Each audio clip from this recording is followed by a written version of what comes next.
Jesús. Bendice esta palabra por el poder que tú das bajo tu Santo Espíritu. Que seas tú a través del Santo Espíritu. Amén.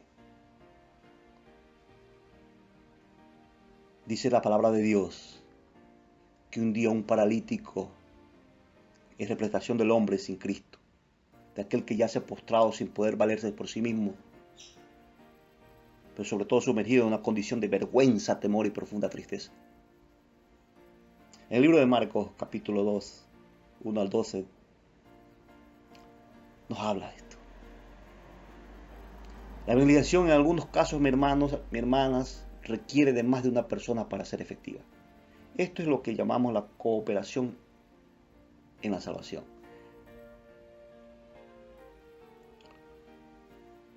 En este bosquejo voy a utilizar un mensaje que hoy tenemos como vivo ejemplo de esto. Fue necesaria la presentación de 4 hombres para traer un paralítico delante del Señor, con el propósito de ser sanado.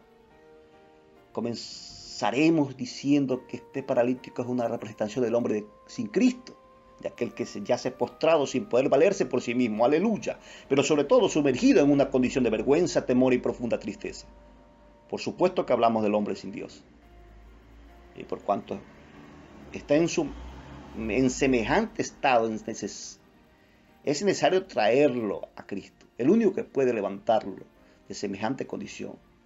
El evangelista Marcos describe esta escena de una manera muy viva, abundante en detalles sobre los demás evangelistas o de los demás evangelios. Algunos autores creen que la casa donde se dio el milagro fue la de Pedro, pero como quiera que se haya sido, este lugar se dio un extraordinario milagro donde se puso en evidencia que Jesucristo era Dios, al mostrar que podía perdonar pecado y sanar al paralítico. Sin embargo, el crédito de esta historia se lo llevan los 4 hombres quienes superaron todos los obstáculos. Lograron poner al paralítico en presencia del sanador Jesucristo. En efecto, esta fue su meta. La actuación de fe de estos hombres nos da las pautas para ayudar en la salvación del pecado, del perdido o del pecador.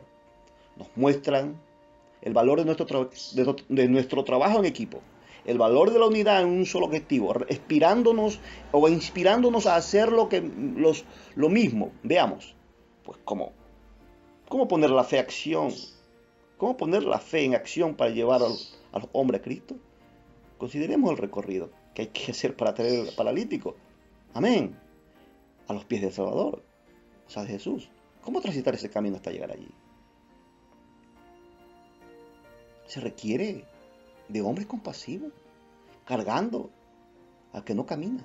Se desconoce el nombre y el origen de aquellos hombres, en este caso en la historia. No sabemos en cuál ministerio de la iglesia estaban envueltos, pero eso no importa. La Biblia no se interesa en darnos estos detalles, sino en mostrarnos lo que ellos hicieron. El énfasis radica en la compasión y la amistad que tenían por este infeliz paralítico.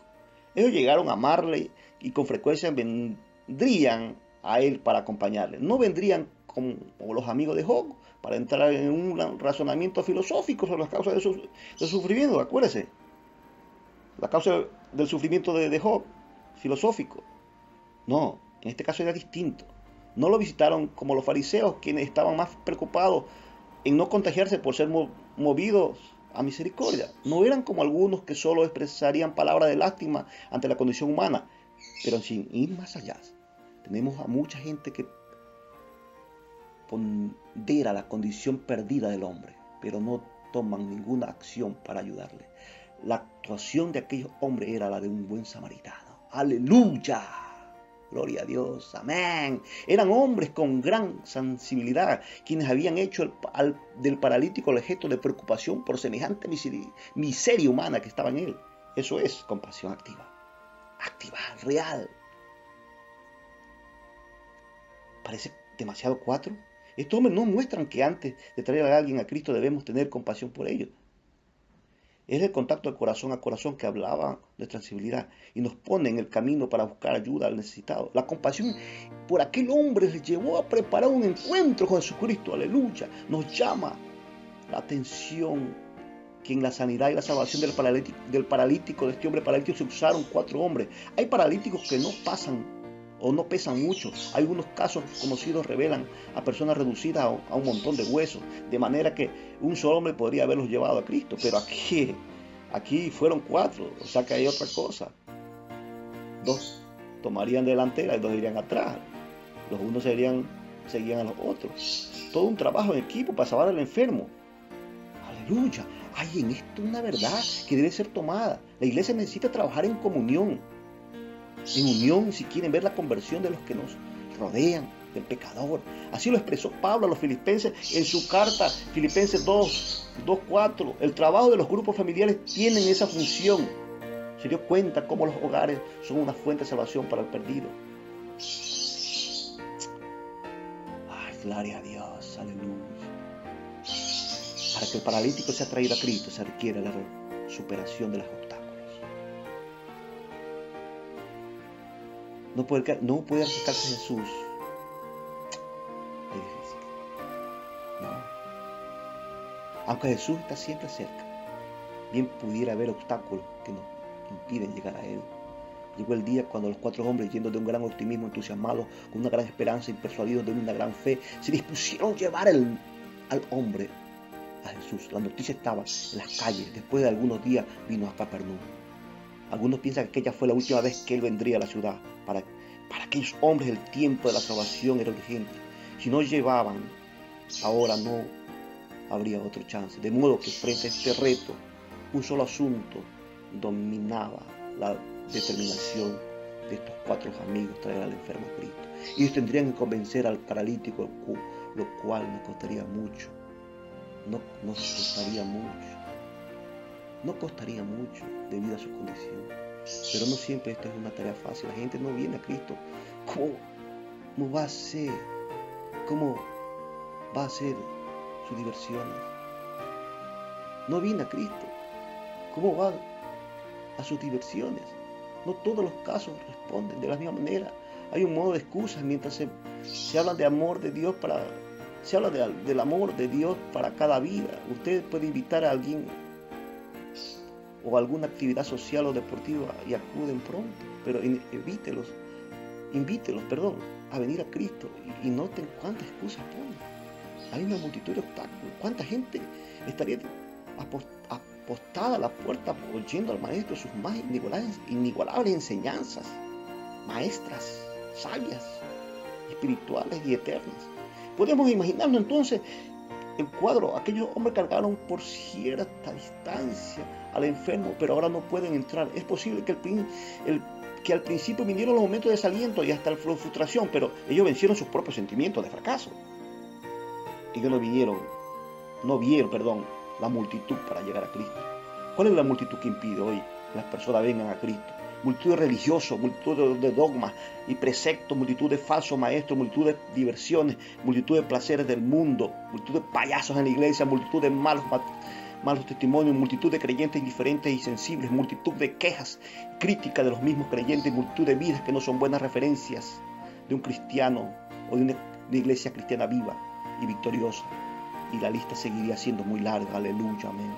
El creyente y la iglesia deberían estar conscientes de estas multitudes que son obstáculos para que otros vengan a Cristo y abrir más espacio para atraer a los hombres a los pies del Maestro Rey Jesucristo. Hoy sería obstáculos que impiden traer al hombre paralítico a Cristo, al Cristo resucitado. Nuestra tarea es convencerlos para llevarlos a Cristo.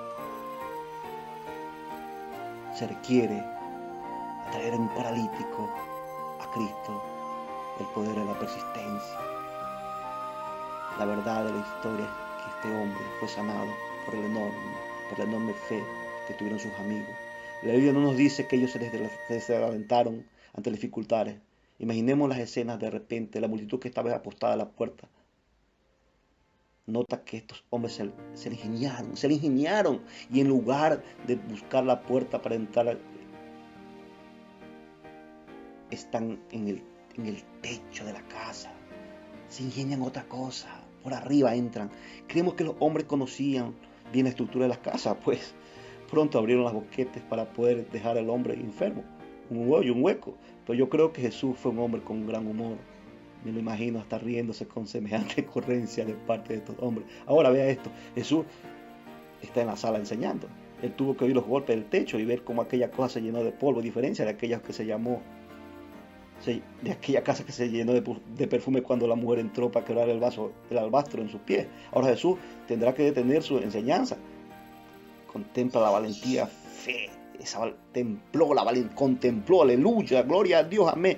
Jesús contempló la valentía de aquellos hombres que miraron desde arriba y ahora tienen al frente al Jesucristo, el Maestro, y Él tiene al enfermo delante de Él.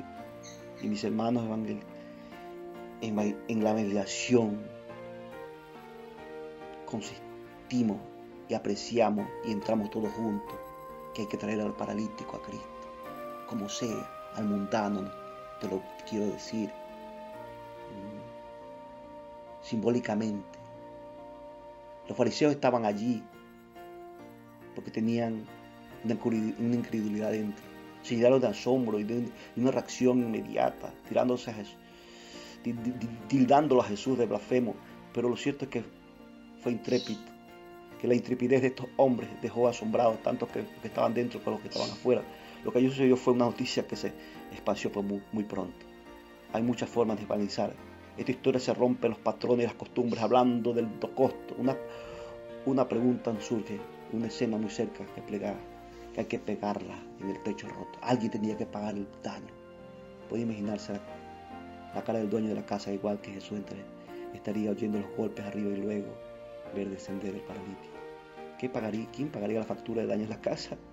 Lo bueno es que aquí estaba el carpintero de Nazaret. Aleluya, amén. El asunto es que hoy hay un costo que pagar para que los hombres vengan al Señor. El costo es mi tiempo, el costo, las críticas, el que dirán por lo que hacemos, el costo de mi propia inversión para la obra, el poder para la persistencia de estos hombres trayendo al paralítico. Nos desafía. Bendice, Señor, esta palabra. Y dice tu palabra que el paralítico se condujo finalmente con gozo y el trabajo fue hecho.